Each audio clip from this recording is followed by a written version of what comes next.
believe it or not, you can find a whole lot of artistic inspiration in our hurricane-battered region, and that's just what one author has done. Linda Cunningham is joining us this morning to tell us about her novel, Early Thursday. Linda, thanks for joining us.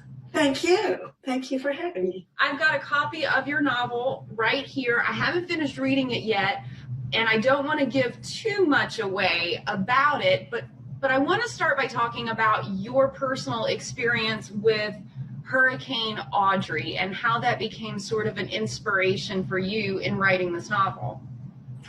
I was 9 years old in Hurricane Audrey in 1957, and we were at home in Lake Charles, and we had the horrific winds. And as everybody that's been through Hurricane Laura and Delta understand all that.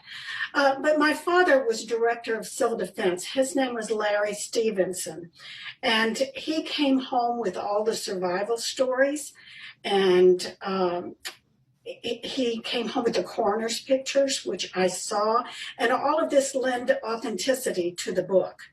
And so I was deeply moved by these experiences. And we called them refugees. We had refugees in our home because back then there weren't fast foods. There weren't a lot of hotels. So we all took people into our homes, and our neighbors did as well. And I heard their survival stories, and I saw them in their darkest hour. And I'm sure being from, you're in Lake Charles there, you've heard about some of the horrific things.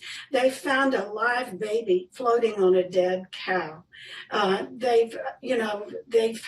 People have held children, toddlers, and infant, and held them so long in a tree with the tidal waves coming over them, and their arms give out and they're exhausted. And so with all the snakes and just various things, it deeply moved me as a child. And so I thought this was a good way just to release it and to honor these people. I wrote this book as a love letter to the victims and volunteers of Hurricane Audrey, as well as with great empathy for the victims of Hurricanes Laura and Delta. Well, and you've done a beautiful job of painting the picture of, the Cameron coastline and all of those lives that were lost that early Thursday. I want to talk a little bit. The main character in this story is this kid named Walt. How did you come up with this character? Well, he's fiction. I just, right. Everybody asks me, how did I write in a male voice? And I thought about it, and it was because of the hunting and fishing culture of the Cajuns. It just lent itself to a male voice. So I made up this character, Walt LaCour, and he actually starts out telling the story as a memoir. He's an older one, so we know he survives. But there's a lot more to this story than just survival. But, they've asked me about the voice, and if you think about people my age used to read, the women used to read Little Women, and, Louisa May Alcott and the Nancy Drew series and things like that. There were not a lot of women writers. So I read a lot of male writers in the male voice, and so it turned out to be easy for me. Of course, I have a husband and grandsons, and male editors. So. You've written about Walt and his life from his point of view beautifully, and I don't want to give too much away about this story, but there's some hints of the miraculous, or the supernatural, or the otherworldly that are sort of woven into the tapestry of Walt's storyline. Right. Let's see if I can dance around this one.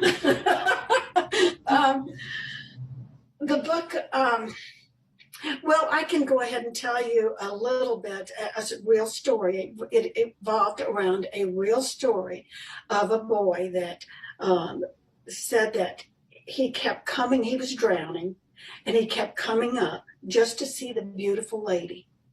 And there was this beautiful lady in a tree that beckoned him, that kept beckoning him to come, to swim. And she really saved his life. And so he swam to the tree and she disappeared. And so I just spun a story around this true story. And if our viewers are interested in finding your novel, giving this a read, it's a great summertime book. If you know what I'm talking about, you like to have a good summertime book. Where can we pick up a copy? Well, you can get it at Amazon. You can go online. You can get it as a Kindle, or you can buy the paper book. And of course, you can go on Barnes and Noble and Target and Walmart. All of those have it. Book Baby has it. So I've just been really delighted. And then some of the nicest people have written in on my Facebook. And one guy wrote in and said he bought 12 copies for his grandchildren and grandchildren and some friends.